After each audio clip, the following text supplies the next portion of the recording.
Have you ever felt an unexplainable sense of disconnection, as though the life you're living isn't entirely your own? Perhaps you've experienced moments when societal pressures, expectations, or even your own thoughts seem like external forces working against your deepest desires. What if I told you that this isn't a mere coincidence, but the result of a deliberate manipulation by an unseen system, a conspiracy rooted in what esoteric thinkers call the collective ego? The collective ego is not just a metaphor for societal influence. It is a tangible, energetic construct, an invisible web that binds humanity into patterns of low vibration, fear, competition, and material obsession. This entity thrives on our separation from ourselves, from each other, and from the higher truths of existence.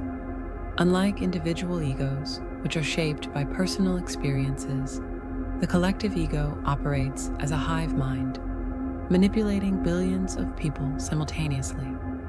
It feeds on our discontent, ensuring we remain trapped in a perpetual cycle of striving for external validation while ignoring the inner void. This system is not accidental. Many esoteric scholars argue that powerful external forces, whether extraterrestrial, interdimensional, or even ancient human elites, created and sustained the collective ego to suppress our spiritual evolution. They fear humanity's awakening, as our collective consciousness has the potential to transcend their control. Through societal norms, media, and even our educational systems, this entity programs us from birth to conform to its narrative. We are told what to desire, who to be, and what to fear, all while being disconnected from our authentic selves. This orchestration is neither benign nor incidental. It is a calculated effort to maintain control over the human spirit. These external forces, whether they stem from ancient intelligences or more contemporary systems of influence, understand a profound truth about humanity. Our collective consciousness, when fully awakened, is boundless. It holds the power to transcend limitations, dissolve fear-based hierarchies, and create a reality rooted in unity and harmony. This potential, however, poses a direct threat to those who benefit from humanity's slumber. The programming begins early, often imperceptibly, through the institutions we trust. Educational systems, for example, do more than impart knowledge. They subtly instill obedience and conformity. Students are taught to prioritize competition over collaboration, to value external achievements over internal growth. Creativity, intuition, and self-discovery, the keys to spiritual awakening, are often suppressed in favor of rote memorization and adherence to societal norms. This is not accidental. It is a carefully designed mechanism to divert attention away from our innate power. The media, too, plays a crucial role. It bombards us with narratives that reinforce fear, scarcity, and division. Whether it's through sensationalized news cycles or unattainable standards of beauty and success, the media perpetuates a sense of inadequacy. We are conditioned to believe that happiness and fulfillment lie outside ourselves, in material possessions, social status, or the approval of others. This relentless pursuit keeps us distracted, preventing us from looking inward and questioning the authenticity of these imposed desires. Even spiritual and religious institutions, which should ideally guide us toward liberation, are often co-opted by the collective ego. Many traditions have been stripped of their transformative wisdom, replaced by dogmas that demand submission and obedience. The emphasis on guilt, sin, and unworthiness serves to weaken individual agency. further entrenching the belief that we are powerless without external salvation. However, there is a glimmer of hope. The more aware we become of these manipulative structures, the weaker their hold becomes. Awareness is the first act of rebellion. When we start to question the narratives fed to us, why we fear what we fear, why we desire what we desire, we begin to dismantle the framework of the collective ego. The first step is awareness. Awareness is the key that unlocks the door to liberation from the grip of the collective ego. This system thrives in the shadows, in the unconscious parts of our minds where we rarely venture. It feeds on our autopilot behaviors, those patterns of thought and emotion we never question because they feel so ingrained. But when we begin to examine these patterns, such as the relentless urge to compare ourselves to others, the pervasive anxiety over success, or the paralyzing fear of judgment, a startling revelation emerges. These thoughts often aren't truly ours. They are echoes of the collective ego, subtly implanted through societal conditioning, familial expectations, and cultural narratives. To break free, we must develop a habit of self-inquiry, asking, why do I believe this? Whose voice am I really hearing? What would I think or feel if I were completely free of external influence? This process of questioning is not easy, but it is transformative. It shines a light into the dark recesses of our minds, where the collective ego hides, exposing its mechanisms and weakening its grip.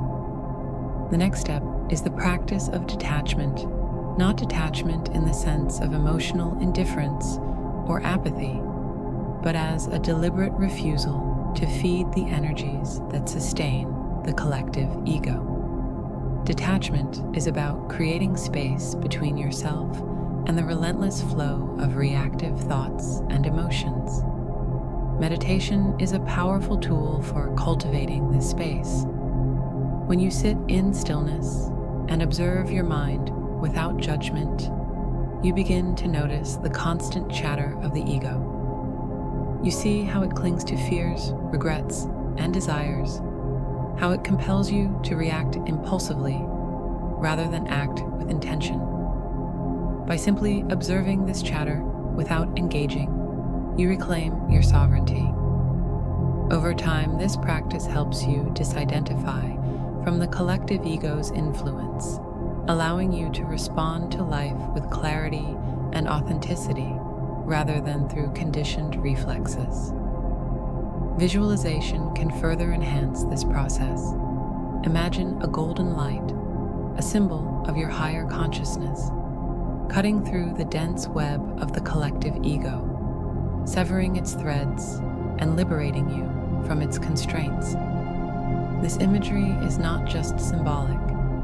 It can create a profound energetic shift when done with intention.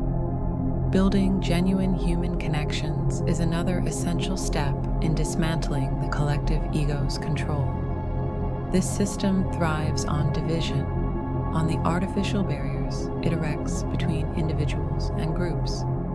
It cultivates separation through political polarization, racial and economic disparities, and even personal rivalries. But when we actively choose to foster empathy, understanding, and unity, we disrupt its power. Imagine the energy of a simple, heartfelt conversation where both parties feel seen and heard. That energy is an antidote to the fragmentation the collective ego relies on. Acts of kindness and collaboration create ripples of high-frequency energy that counteract the low vibrations of fear, anger, and mistrust.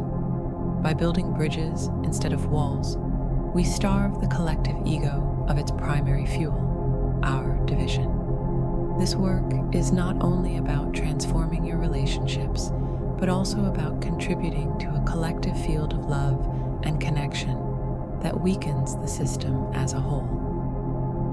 Finally, rediscover your alignment with the greater cosmic forces that lie beyond this construct. The collective ego is a parasite, but it is not omnipotent. It can only thrive in a world disconnected from higher truths. Reconnection begins with simple practices that ground you in your authentic self. Journaling, for instance, can be a profound tool for self-reflection and discovery. Writing down your thoughts, emotions, and insights helps you discern the difference between what is truly yours and what has been imposed by the collective ego. Exploring ancient spiritual teachings can also provide guidance and inspiration, offering timeless wisdom about the nature of reality and the human spirit. Immersing yourself in nature is perhaps one of the most direct ways to reconnect with your essence. In the stillness of a forest, the rhythm of the ocean, or the vastness of the stars, you are reminded of the infinite, interconnected web of life of which you are a part. These moments of connection weaken the illusion of separation, dissolving the barriers that the collective ego so carefully constructs. Remember, the collective ego is a construct, not a prison. It has no real power over a fully awakened individual. As more of us step into our truth, its web begins to unravel. Each act of awareness, detachment, connection, and cosmic alignment weakens its influence and brings us closer to a world where humanity can thrive in unity, love, and freedom. The journey is not just a personal liberation, it is a collective revolution. By reclaiming your power, you become a beacon of light, illuminating the path for others and accelerating the awakening of all. Together, we can dismantle the illusion and step into a new paradigm of existence, one that is guided not by fear and division, but by truth and harmony.